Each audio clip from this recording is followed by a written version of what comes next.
We have multiple tables that we would like to merge in a main table to look like this, where basically it will auto update if we add any row within these tables. As an example, add a row here where it's just number 1. If we go back to the main list, as you can see here, it adds it on its own. To accomplish this, first we create a new sheet that will be our main table. So let's just call it main. Then we go to one of these tables and we copy column titles and paste it in the main page.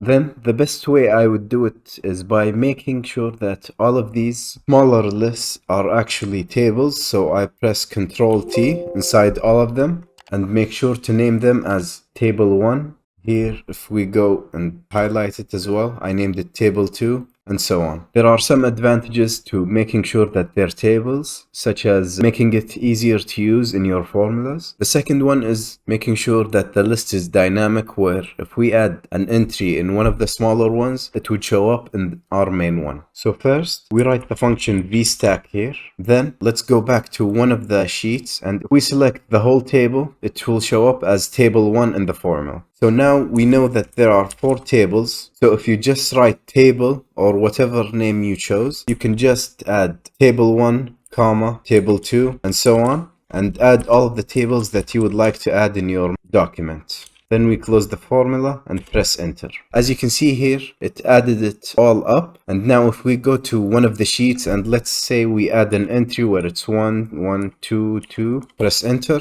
If we go back to the main page, we can see it added it dynamically here. Thanks for watching. I hope you found the video useful. Please don't forget to like and subscribe. And here are some other guides that might find useful.